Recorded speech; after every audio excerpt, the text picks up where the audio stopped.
There are moments when a conversation stops being polite, when it stops being theoretical, when it becomes a reckoning.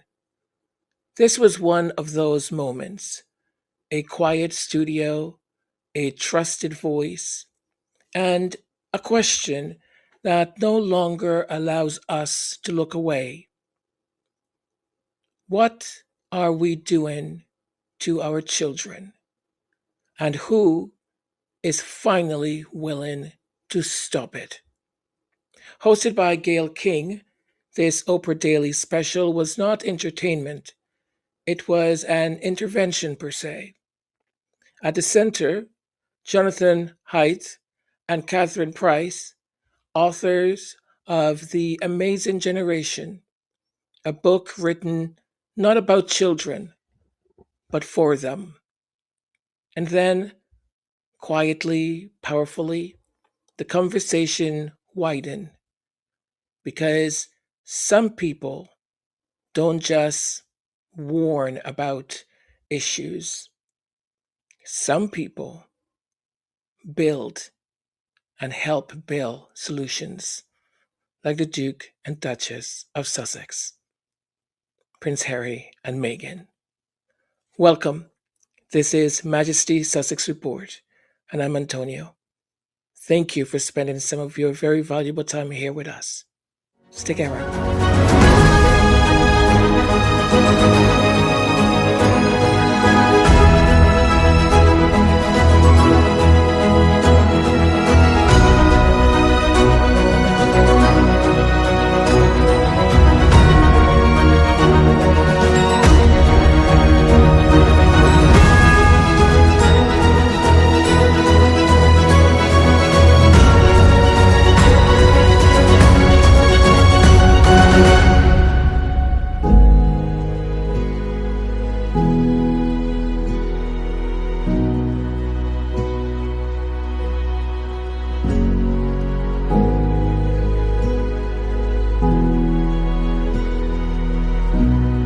We have two special guests that are joining us now. I am very pleased to welcome Prince Harry and Meghan. They are my favorite Duke and Duchess of Sussex. They are my favorites, who have worked extensively over the years on mental health, specifically around online dangers and the vulnerability both adults and children can feel in the digital space. So several years ago, they created the Parents Network. These two are always doing things to help others. It's a global network of families that have lost children who engaged in online content. Their mission is this: to find solutions to keep all the children safe, including yours. Guys, thank you so much for joining us. We really, really appreciate you taking the time, because I'm thinking we're all trying to figure this out and it seems so hard. Meghan and Harry, welcome to you all. Right. Hi. Hi, nice to see you. Hi. Gayle. Nice Hi, to Catherine. see Nice to you. meet you, Jonathan. Good to see you again. Buddy. See you again. Nice to meet you. Very, very Yeah. nice to see you all. Thank you for having. I mean, it's such an incredible way to start the year too, because I think so many people are thinking about what their priorities are for the year, especially as we think about our children or your grandchildren, Yes. Gayle, as you said, Yes. and to just really reframe it, and also how that fits into our collective mental well-being. So we definitely have questions, and Jonathan, you're always a wealth of knowledge, so we're thrilled to be able to be here. Jonathan Haidt has spent years mapping the data no one wanted to hear. The numbers were not subtle, they were not ambiguous. After 2012, right as smartphones saturated childhood, rates of anxiety, depression, self harm, and unaliving among children and teens skyrocketed across the English speaking world. Not gradually, but suddenly.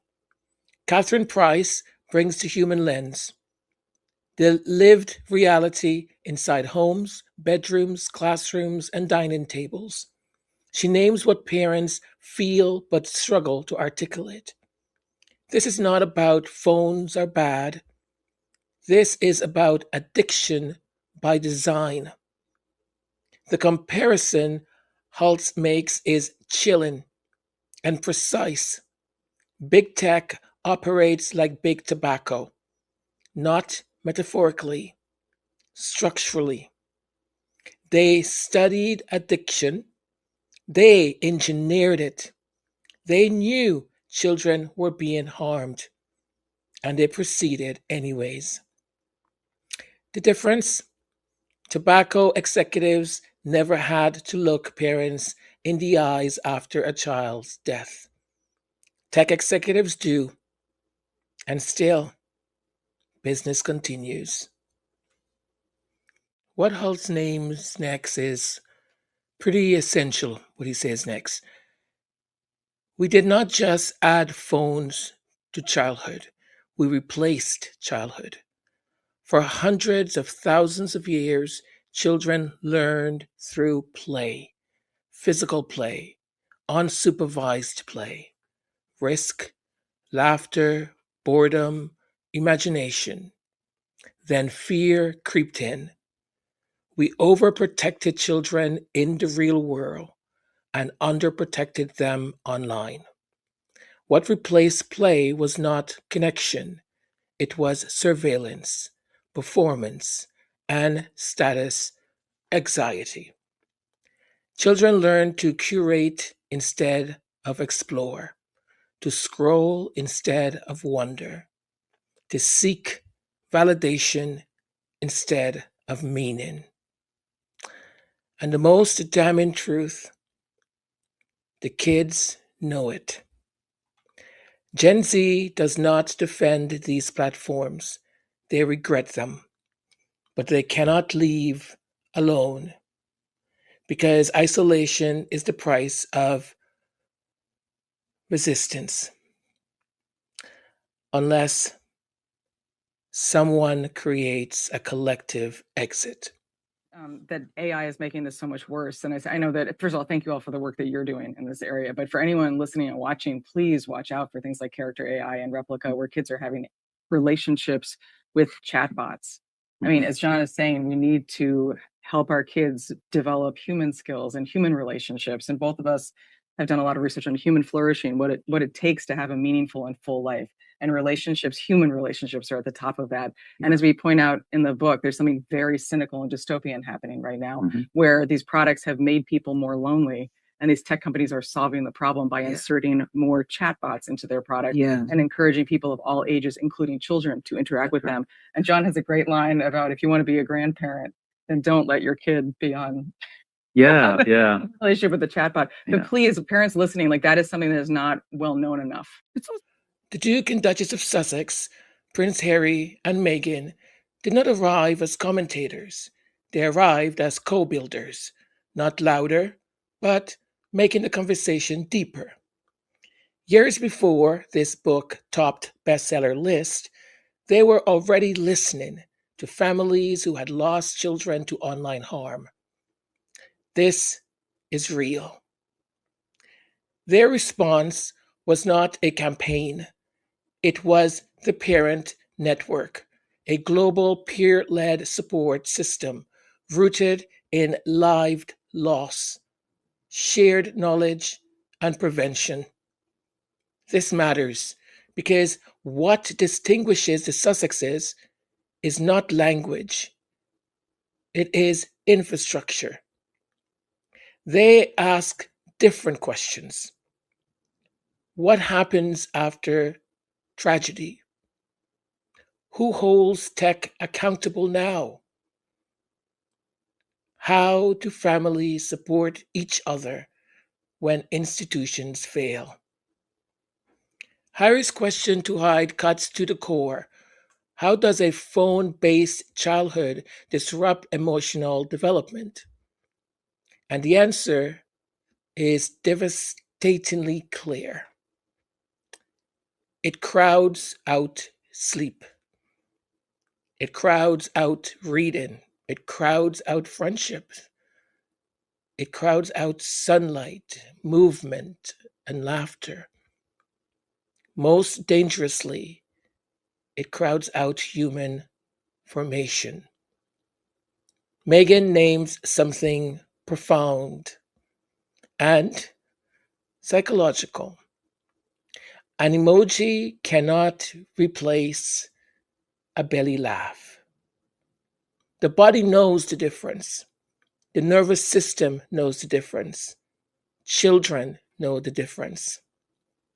This is why their work matters, because had they remained trapped inside the firm, this work would never exist. There would be speeches, of course, panels, initiatives, but not this. Not proximity to the pain. Not parents leading parents. Not solutions that threatened corporate power. Daddy! Wait! This one extra! Oh my goodness! No more babies, okay? Mommy! Oh, buddy. Baby destroyed my world! Sweetheart, it's okay. Oh my God. He did it! You okay, little man? We'll figure it out together, promise. I hate you, Daddy! You tricked me! Oh, no. I'm sorry, baby. She's so mad. Listen, one baby, one, not three. Oh, my God. You good, you maybe, and you too much. Oh, he popped over me. That's a rude baby. Oh my goodness. Oh, I can't. Mommy, there's two of him. They copied him. Oh no. Oh my They really did. Mommy, what is that? Oh my goodness. Sweetie, that's your baby brother. Brother? Yeah. He's saying hi already. And there you have it, my friends. That's the way sibling rivalry begins at birth. I just thought they were just so funny. So funny. Especially like using big words, and giving certain warnings to their parents. You said one. I love the little girl who said, "Daddy, you lied to me." Whatever she said. Oh, very cute. I hope you had a moment of laughter too. And speaking of sibling rivalry, it is certainly impossible to ignore the contrast between what certain family does, a certain brother and his wife, and what this brother and his wife does. Others speak about mental health. Others suggest children should spend less time online. But you see, suggestion without sacrifice, without a plan, is not leadership. Talking without building is not impact. What we witness here is the difference between preaching and showing up. You know that phrase, show up, do good? The Sussexes are not theorizing childhood. They are protecting it. Not from a palace balcony, but alongside families in grief and hope. The amazing generation does not end with fear. It ends with rebellion, not destruction, reclamation. A rebellion that says children deserve real friendship, children deserve real freedom, children deserve real fun. And adults must go first. Catherine Price offers the simplest, hardest truth. Make joy easier to reach than the phone. Change the environment. Change that default setting. Change the story. And perhaps most importantly, remember what joy felt like before this endless scrolling. This is not about nostalgia. It is about survival. And thanks to voices willing to act, not just warn us about the dangers, this story is not finished. It's just the beginning. If you become a rebel, your life may not be perfect, but it will be yours. And that perhaps is how we save a generation.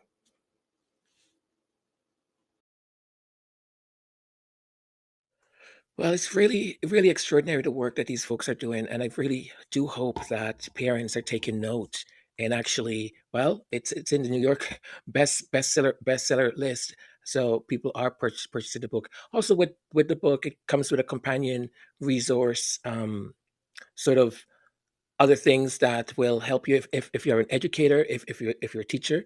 There's a resource there also to help you out.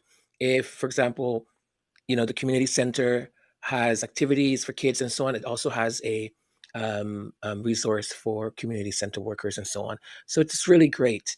I the thing that baffles me, to be honest, is the lack of integrity that these billionaires, tech bros, I mean, for their children, for their kids, they're making sure that their kids don't go on social media and use all these different apps and so on that they're developing, right? And consciously developing it so it basically makes you addicted. And it's such a sad thing because history shows us, and we know this, that the way we have been socialized is, as Jonathan said, is through play. In in the playground, you learn how to negotiate. You learn how to um, make friends and find allies and all of that kind of stuff, right? It's sort of our natural way of growing up and developing. It's a way in which we emotionally regulate ourselves, and now that is sort of gone. It's sort of like that missing part of our um of our natural development. It's just, and all these things too. Everything has to be quick and sharp, and you need to use less words, and this is driving me crazy. It still does, because me being a talker, it's very hard to, I think, completely con- convey a full thought in, oh, you need to do it in like half a minute, or that's all the time we have. It's just ridiculous, ridiculous. And they know the sort of dopamine and all of that using and being on these social media stuff. I mean, I remember once I don't remember which app it was. It must have been Instagram, maybe. I had spent 3 hours on it, and I had no concept that I had spent 3 hours. 3 hours. I mean, what a waste of time. So it's just really scary. And the other thing too, the amount of money, the amount of money involved in this is just staggering. Staggering. They Meta, so Facebook, Instagram, Reels, and so on. They generate over 130 billion US dollars annually, entirely just on advertising. And what are they selling? They're selling you, me, our time, our energy. That's what they're selling. They have monetized us. I mean, incredible, incredible. And the average, I read that the average revenue per user in North America is approximately $60 to $70. It's, I mean, they get these kids engaged very early because that's what they want. So when I see sometimes parents just giving their kids like a tablet or a phone to just, I'm like, no, don't do that, don't do that, right? Because you're getting them addicted to this thing. It is an addiction. It is an addiction. TikTok, I think they generate about $25 billion annually. 25 billion. So of course they don't want to make any changes, right? And I think YouTube is about $30 billion annually. Oh boy. Well, there is the information, and I hope you'll do what you need to do with it, or that you've learned something from all of this. So coming up next, we're going to get a little bit catty. Meow.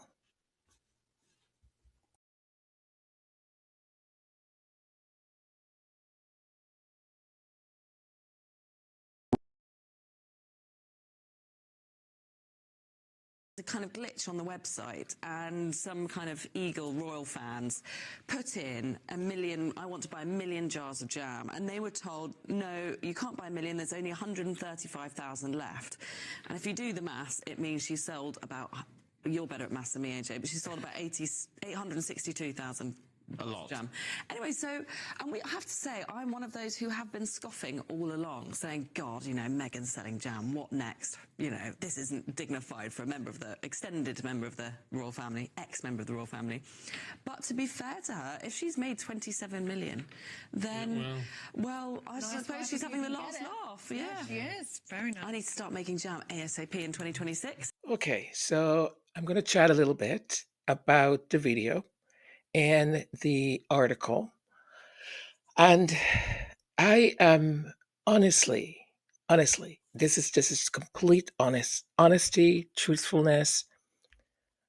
I do not understand how stupid, and I'm going to use the word stupid because it's the right word, I think, how stupid one has to be watching GB News, to listen to what the commentators, reporters, so-called journalists are saying and accept it as information that is truthful, accurate information. Because it's not just about the headline that they use, it's about the content of what they say. So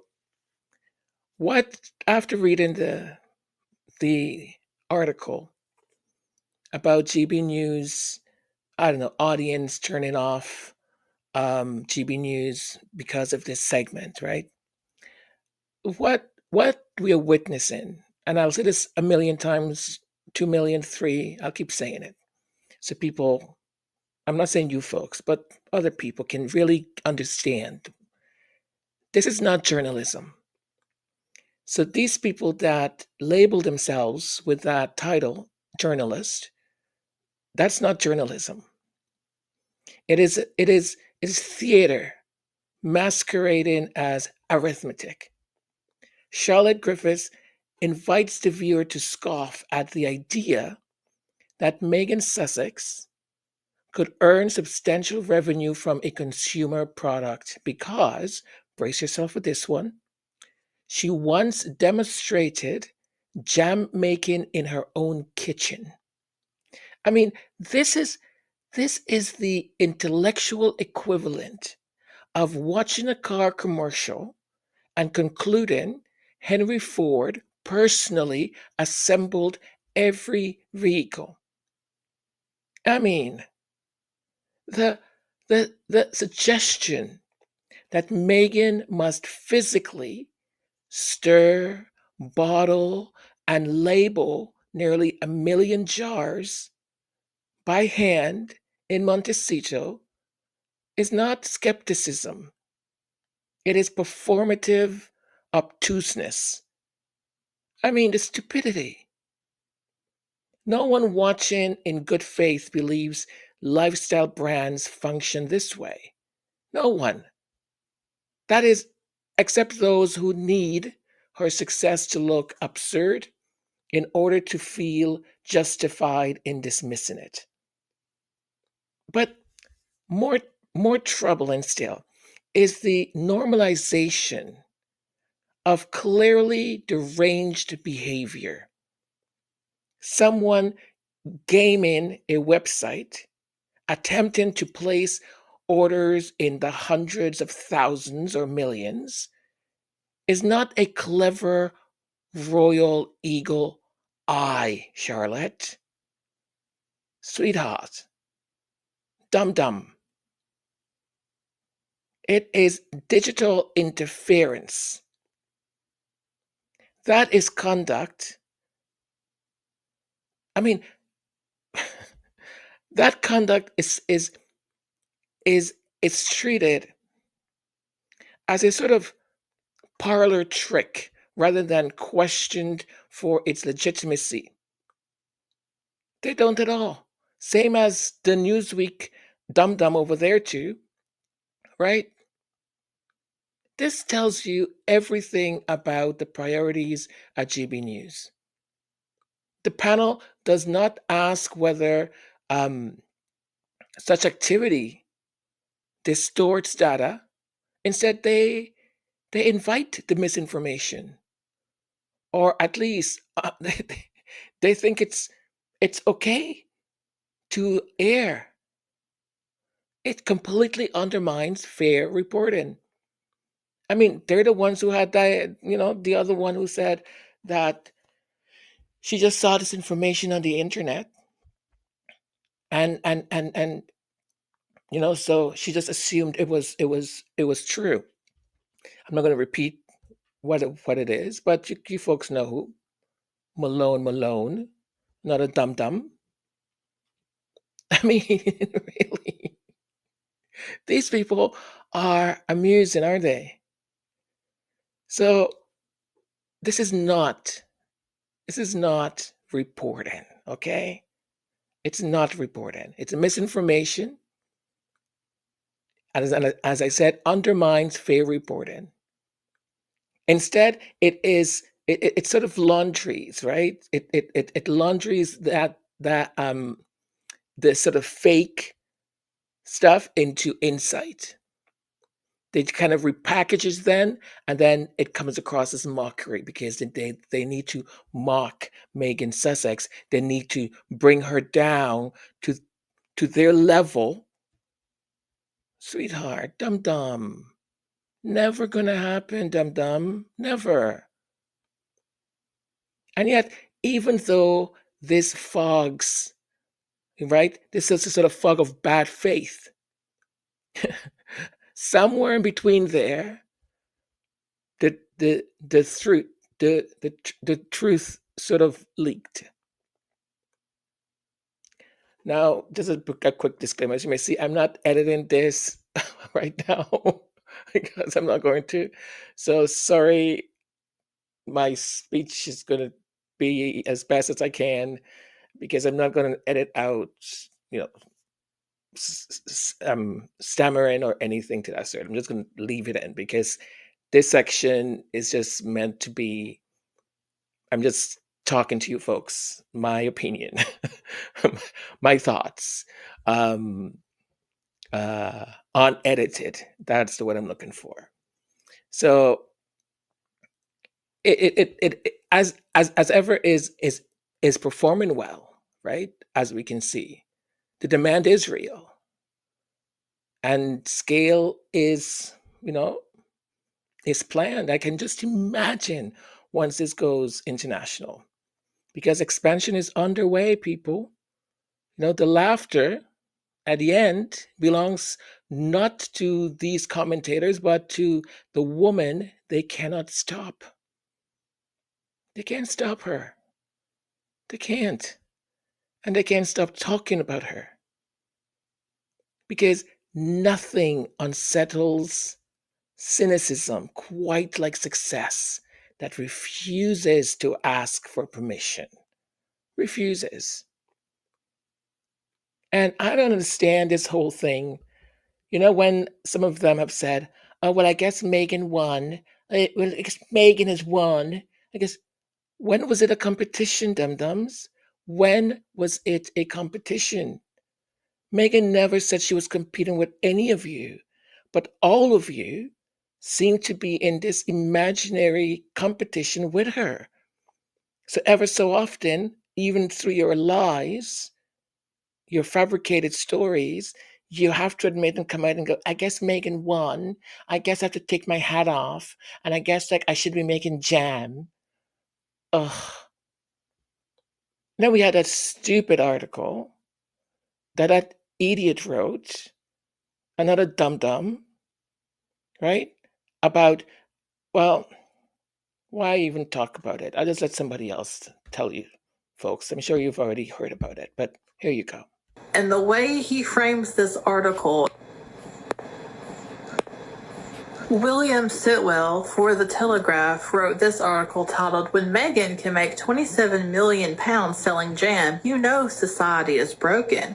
The Duchess has shown all it takes to be a successful entrepreneur today is to be famous and sell your wares to slobbering sycophants. And the way he frames this article is like she is the very first person in the entirety of royal or celebrity to do something like this, ignoring how much it takes to even start a business, to, contract all the ingredients you will need, the packaging, how the logistics, the website, like it just sprang up overnight and she barely had to lift a finger and she's getting all of this, and how dare she? This is the same man who, when Meghan said in a podcast jokingly that it was so weird for her to wear tights because that's just not something that she did before she married Harry, and it did feel a little bit inauthentic. This man wrote an article saying, "At last, the royals can relax. Meghan has gone completely bonkers because she's not allowed to talk about things that happened to her, or she gets ripped apart because she's the only human within the British confounds of journalism," in quotes, that's not allowed to talk about herself, her life, what she does, who she is. Only. He also wrote this article, "Congrats, Meghan, you helped create the worst dinner party in history." And it was a dinner party that he would never even be able to step 200 feet of, or people that he would never be able to step 200 feet of. But sure, she helped create the worst dinner party in history. Okay. Your jealousy and bitterness that this woman is thriving is not going unseen by the people with critical thinking skills. It's interesting that, 13, 14, 15, 16, 18, an 800-year-old lease agreement that Prince William has ownership of now, called the Duchy of Cornwall, that the Prince of Wales gets control over, that just for everything that he's done, and I will remind you, the man took, 25 days off in December, and what has he done last year besides showing up and listening and learning and giving speeches? And you know how much he made just from doing that a few times a week? $30 million. But that's not society broken. He's also exempt from corporate tax, and it's not designated as a separate legal entity for tax purposes, so he can voluntarily pay taxes on the surplus if he chooses to, but no one gets to know how much he decides to pay. And do you think he's ever visited the arable and livestock farms, the residential and commercial properties, or the forest, rivers, and coastlines that he basically leases out to not only the people of the UK, but the government as well, because the NHS also pays him rent, a prison pays him rent, and just by the accident of birth, he gets $30 million a year. But Meghan, working, seeing her clearly work, doing things, making things happen, trying to live independently financial of the UK and the taxpayers and all the people that have to pay rent to this duchy, somehow society is broken. And William Sitwell, do you forget that your colleagues are the ones that somehow managed to get every single thing that she has produced, expedited shipping over to England to write article after article about how terrible it is, as they down the entire bottle of wine and eat every bit of the jam out of the bottom of the jar? Or how the magazine that you're an editor of, the Daily Mail, literally sends journalists all the way across 5,000 miles away to go look around Montecito in hopes that they'll run into someone that knows Meghan? Really? But society's broken because this woman is making money from working. Okay. Thank you so much for this comment, Jane, because this is one thing that many in the press in particular fail to talk about when they mention Meghan Sussex. And that is one word: jobs. Real ones, paid ones, sustained ones. Because when people mock as ever as just jam, they reveal how little they understand about how businesses actually work. You don't sell close to 1 million units of a physical product by accident, and you don't do it alone. So let's do a reasonable guesstimate. Not fantasy numbers, just basic business maths. So let's start with manufacturing. If Meghan ordered roughly 1 million units of one product category, that alone requires food production staff, quality control, food safety compliance, packaging and labeling teams. Yes, even a modest food manufacturing business of that size would likely support maybe 50 to 100 factory jobs, either directly or through contracted partners. Then you get the packaging. The boxes have to be made. The jars have to be made. The labeling has to be done. And the gift sets also have to be done. That is possibly another 30 to 60 jobs across design, printing, assembly, and logistics, often spread across multiple small suppliers. Now let's get on to logistics and fulfillment. You've got warehousing, you've got inventory management, you've got pick and pack operations, you've got shipping coordination, you've got returns processing. For a brand moving this kind of volume, you are easily looking at 40 to 80 roles, especially during peak seasonal launches. So you've got the holidays, etc., etc. That must have been crazy. Now let's look at Meghan's internal team. So no serious consumer brand runs without the following team: operation managers, supply chain leads, finance and forecasting, customer service, e-commerce and tech, which is absolutely crucial, legal and compliance, even at a very, very basic level. And if you're being lean, you need between 20 to 30 skilled, well-paid roles. Now, let's get on to marketing and creative. You've got photographers, stylists, copywriters, brand strategists, web designers, and content producers. Some are going to be in-house, some are going to be freelance, and some are going to be agencies. And conservatively, that will be maybe between 25 to 50 creative jobs tied to one brand. Now, let's add that up. Manufacturing would take between 80 to 160 people. Logistics and fulfillment between 40 to 80 people. Internal team between 20 to 30, and creative marketing between 25 to 50. So that's between 165 to 320 jobs supported by the As Ever brand so far. Now, that's just the direct ecosystem. If we talk about the indirect benefits that many people never count, but I will, because I used to be a headhunter, so it was my job to look at these things. These are some of the indirect people.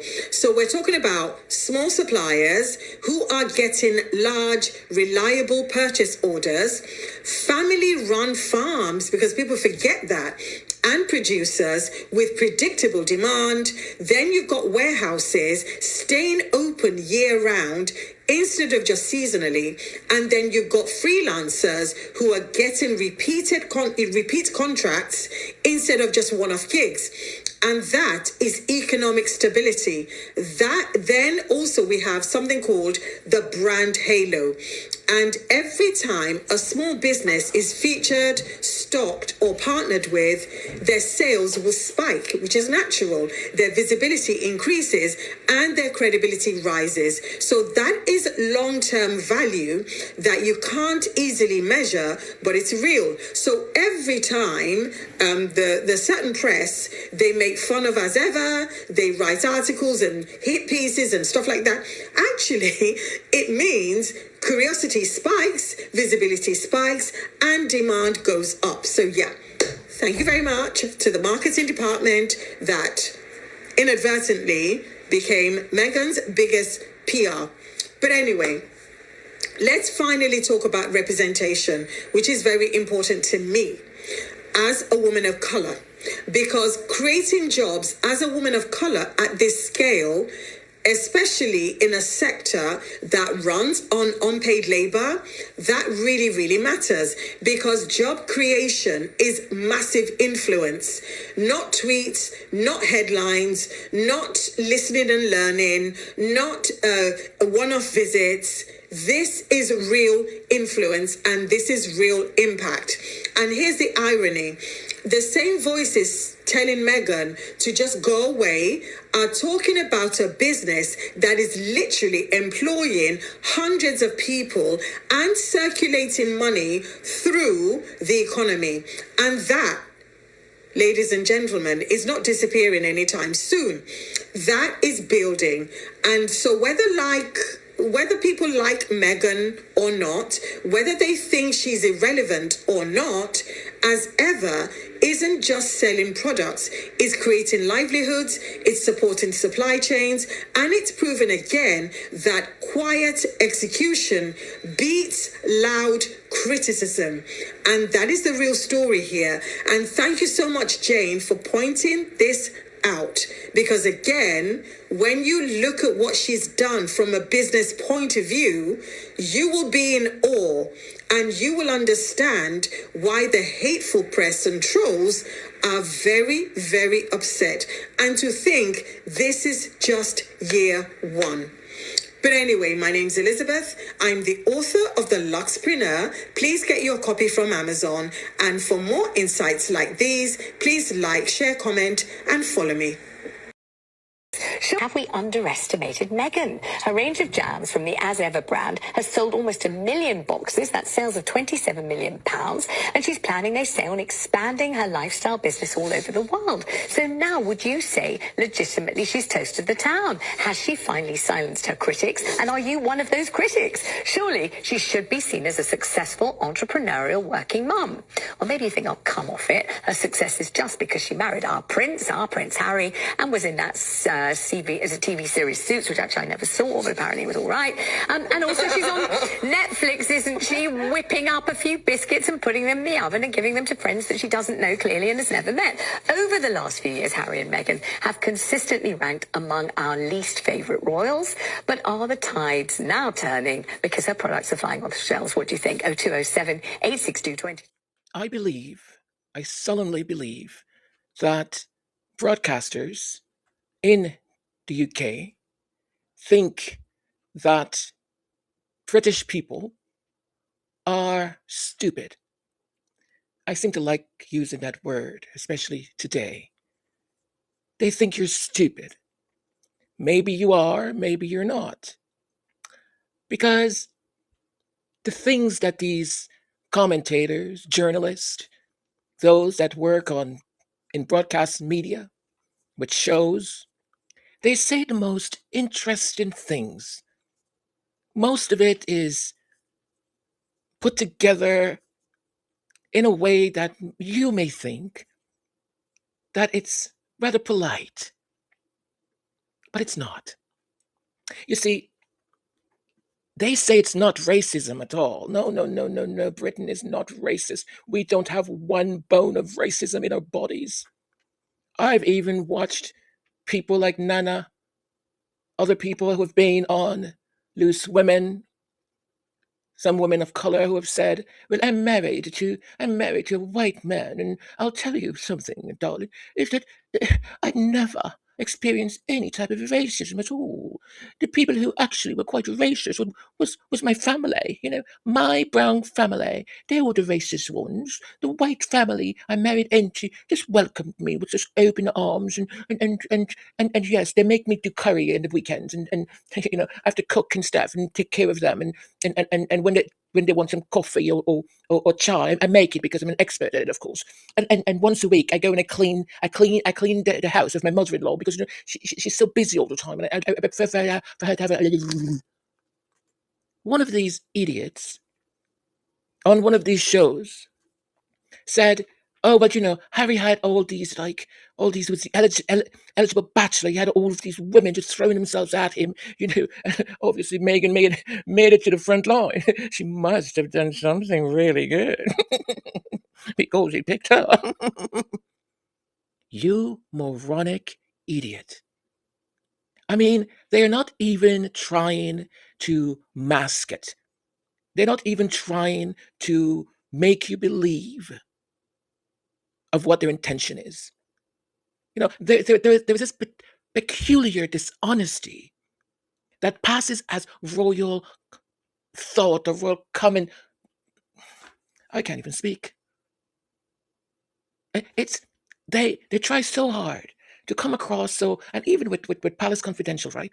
They try so hard to come across as genteel. They just vandalize any facts whatsoever, where achievement must be explained away, lest it trouble the comfortable order of contempt. Listen, Vanessa. Listen. Oh, Vanessa. Dum-dum. Dum-dum. With the solemn air of one announcing reluctant truth, she tells us that Meghan Sussex's success might finally force a reassessment, then promptly withdraws the thought, as though success itself were an impertinence. Yes, that's the word I'm looking for.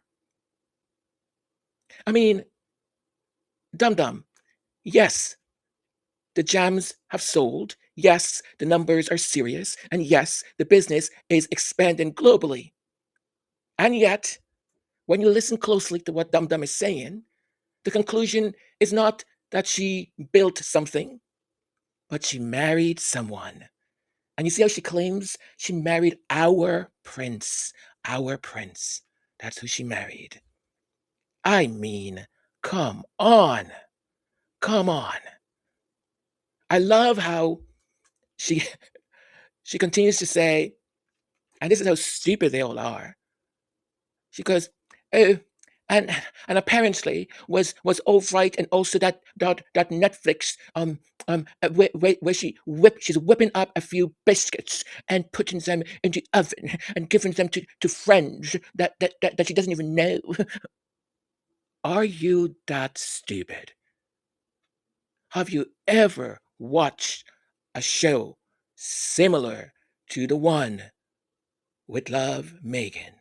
Have you ever watched any sort of show, a lifestyle show, a cooking show, just a competition show of have you watched any of them, dear Dum Dum? I wonder who are the people in the United Kingdom that watch these shows and just eat it up. And as she goes down the panel of people she had there on, one of them was sort of like, not here, not there. The man, he goes, "Well, we have to have a villain, we must have a villain. We must have a villain. But right now, Meghan can rest because because we have Andrew. Andrew's the villain, of course. So I feel so bad for him. I feel so very, very, very bad for him. I mean, the chap does not deserve any of this, does he? He doesn't deserve it, does he? He was a good man. He was a good. What I've been thinking lately, because I saw on the internet, on the interwebs, that Meghan person, that she was she was on a plane, she was on a plane, and it wasn't exactly the same plane that Andrew was on, but she was on a plane, and the plane flew over an island, of course, and everything that they're accusing the poor Prince Andrew of, it's fabricated. I mean, Meghan was on that island. She was obviously on that island. She was the one who invented all of these things, isn't she? Didn't she? Yes, yes. Oh, thank you, thank you, thank you. Yes, absolutely. I am flabbergasted. I mean, I shouldn't be. I really shouldn't. But I don't think anymore it's about Vanessa or Loose Women or those other idiots or Confidential or the Sunday Exclusive or any of them, any of them. The other day, this is what happened. And no, no, no, no, no, no, no. It's the people. It's the people who click. It's the people who watch. It's the people who call in. Like that woman who called in on LG, LB, whatever the channel is called again, the radio station. And she was just, it seemed like almost like she was going to have, a heart attack or a stroke, the way she was talking about Meghan. The way this woman spoke about Meghan. And she was so close of saying, having that racist thing come out. But every time she would catch herself and reel it back a little bit. They are amazing, aren't they? But I'll tell you this. I say thank you to all of them. Thank you, thank you, thank you. Because you've helped, my dears. You have helped to sell over £27 million in fruit spread. Thank you. It looks to me as if Harry has been vindicated and Meghan now has a big decision to make. I'm talking about his long battle to have his security restored when he's here in the UK. And now the committee that oversees it, RAVEC, seems set to announce pretty soon that Harry does qualify for the level of security he had when he was a working royal. And I think it's the right decision. It's not as if he's asking us, the taxpayers, to pay for his security in the States. It's just when he's here, and nothing really has changed about his position. He's still the king's son, he's still fifth in line to the throne, and he's still a former army officer who served and killed in Afghanistan. Now, Harry's always said that the biggest obstacle in any reconciliation with his family is this security issue. So if that is removed, he would be free, one assumes, to come over whenever he felt like it. And I think most people would welcome a reunion between our old king and the son he always called my darling boy. I am less convinced that the public is ready for Meghan Part 2. Why court hostility when she's perfectly happy in California with her husband and children? I think that Harry probably should come over whenever he felt like it and show his children around, give them a peek behind the palace walls, and then go back to California and their lives there. I think it could work. It would be progress, and I hope it. Oh, Jeannie, Jeannie, Jeannie. She was a showgirl, and she won na Copacabana. I do not know the words to that song, but I just saw Jeannie and thought, she is a showgirl. Da da da da da. Ridiculous, absolutely ridiculous. That is what I am today. Redunculous. Now, on the surface, you listen to Jeannie and she's saying these things really quick and blah, blah, blah, blah, blah, blah, and Harry, blah, blah, blah, blah, vindicated, blah, blah, blah, blah, blah. Yes, but if you listen very carefully. Now, Jeannie, I don't know what kind of marriage you've got or if you are married or not. I don't care to know. But in a marriage, you see, the people in it, they talk to each other. That's called communication. They parle, they speak to each other. And also, Jeannie, when there's big decisions, you know what that is? Decisions? Okay. When there are big decisions to be made, they make them together. So I don't know what kind of marriage or relationships you've been in, but that's how a healthy relationship works. So you're saying that Meghan has to make a decision. Meghan doesn't have to make anything, my dear dum-dum. She doesn't. She's married. She has a partner. They will sit down and they will make the decision together as to what is best for their family, not for you, nor the king, nor any of your other so-called journalist colleagues, my dear. Dum dum. Now let's get something else also straightforward. Okay? I know you're fascinated, all of you, to see the prince and the princess. All in due time. And you know when that time is going to be, my dear Dum Dum? When the husband and the wife, the mother and the father sit down and have a conversation about it and make a decision. So Harry doesn't need to show up with his children. He'll come with the kids and bring the kids. He doesn't. They will make decisions and they will show and do as they wish when they want to. I don't know if you folks have learned anything thus far. I mean, it's been 8 damn years. And are you folks that dum-dum? Are you that dum-dum? You've learned nothing. Absolutely nothing. I mean, who do we need to call? Sherlock Holmes? Agatha Christie? Who should we call? Ghostbusters? To figure out, to sort of show you the patterns and show the rest of you that these two people of whom you seem to wish so hardly to separate are a married couple, husband and wife. He says, my wife. She says, my husband. Do you folks forget when she said, my husband loves me so much? I'm sure a whole bunch of you died. Your soul. Oh, hang on a second. You have no soul. So, well, your soul's already dead. So I guess, I don't know, whatever's left of the rot inside of all of you. So, Ginny, darling, thank you so much. Thank you for the advice. I don't represent or I'm speaking on behalf of the Sussexes or Meghan's rep, but I'll tell you, just thank you, darling. Thank you. Thank you, Dum Dum. Your advice will not be taken into consideration. You will not be receiving $100 after you pass go, and you have been eliminated from the competition. Thank you very much. You are the weakest link. Ta-ta.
change the world. Show up, do good, every voice, every hand. We are builders of a better land. Hope is our song, love is our guide. Together we rise, together we shine. We don't need permission, no spotlight or stage. The world turns better with every act of grace. Peace, justice, kindness, joy. Together we rise. Change begins with showing up. From your block to the stars above. Okay, this time I'm going to nail this the sign off, the goodbye. I've recorded this. This is my 5th time trying to record the sign off because I keep messing it up all the time. I don't know. Maybe I'll not have a sign off. I'll just say bye. Anyways, isn't this great what that donation is going to do? It's just so wonderful. Show up, do good. That is what the Sussexes are about. That is what they're about. Impactful philanthropy. It's just great. Thank you so very much for being here. For all of our members, thank you for your continued support. The Royal Court, thank you. I appreciate that you have confidence in this channel and what I do, and you continue to support the channel. I thank you very much from the bottom of my heart for this wonderful, loyal subscribers. You are the best subscribers in all of YouTube. You know why? Because you've taken a chance on this little channel. Thank you so very much for all the care that you provide, for everything you do to make sure that the channel stays viable and the algorithm still knows that we exist and people are still interested in the material. People are still watching and liking and downloading and sharing and leaving comments. Okay. So thank you so very much. And for all of those of you who made it until this point, this end, listen, champions you are. All champions. I love you folks. Thank you so very much. And if you stumbled upon this little channel and you stayed until now, listen, congratulations, and thank you. So the next step, and this is, we usually charge a fee. The fee is £1.5 million to become a subscriber, but we're waiving that fee. I'm just saying that fee has been waived. So it's completely free. It's going to be limitless freeness on this channel. Limitless, freeless. Okay? So subscribe. Just subscribe. Whether you liked what I said, didn't like what I said, subscribe. Because with your subscription, I'll even get better, I think. Right? More people. I feel more responsible. I'll get better. All right? Okay. So notifications on, everyone. Remember, I am not in charge of the functionality of notifications. So sometimes it works, sometimes it doesn't. If it doesn't work, take it off, count to 10, put it back on. It's like a switch, tick, tick, tick, tock. And this is why I have to do this like 5 freaking times, because I keep saying these silly, stupid things. I refuse to do it the next time. I refuse. This is it. Oh, yeah. I had a whole bunch of other stuff I wanted to speak to you folks about, but I'll leave it for the next episode. Truly, thank you very much for being here. We're living in such weird times, but it needs to happen, right? Something, and whatever this is that is happening, it has already been written. Now, I know that our job is to continue to be positive, to be joyful, even in the cruelty, even in the absurdity of what we can witness, what we see, what we hear, what we watch. I do want you, though, to take care of your mental health, your physical health.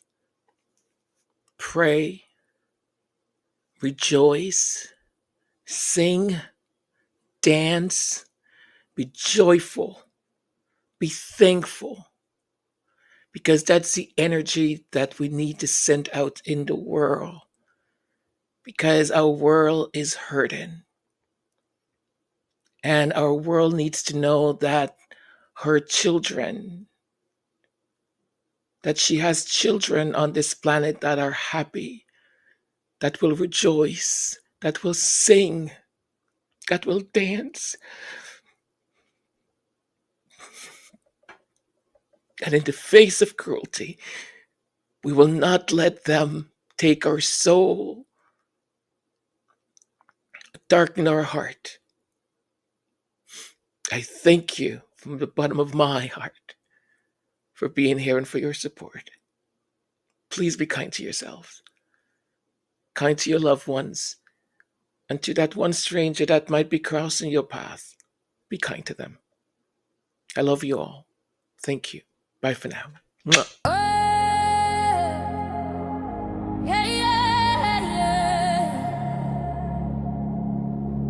She crossed the waters, not as a stranger, but as blood returning to memory.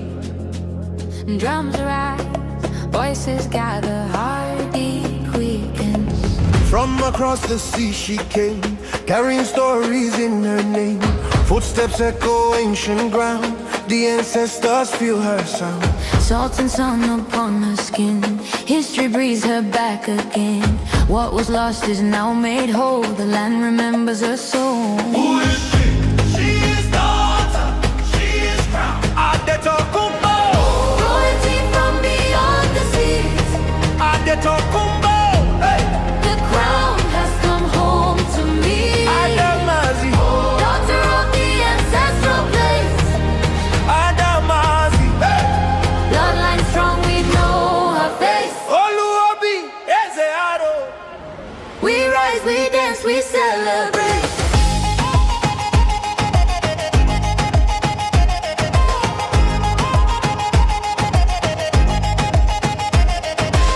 Arokuku is her name, Onicha calls her just the same. Voices of the elders speak, strengthen her both proud and meek. Omuavarochuku crown, woman of power, wisdom bound. Not borrowed light, not passing flame. She stands complete in her own name. They didn't give her what she lacked, they named the truth she carried back. Who walks with queens and village drum? Adetokumbo, the crown has come. Who holds the past and future tight? Adamazi, oh, born of light. Adetokumbo, royalty from beyond the seas. Adamazi, daughter of the Igbo ancestral palace. princess of Arochukwu, honored by the throne and the land. Omu of Arochukwu, A woman who knows who she is.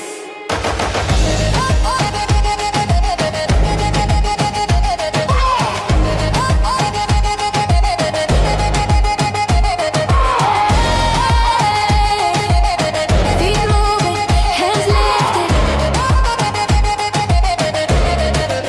she didn't come to take a crown. The crown stood up when she came around. Home is not a place you prove. Home is the truth.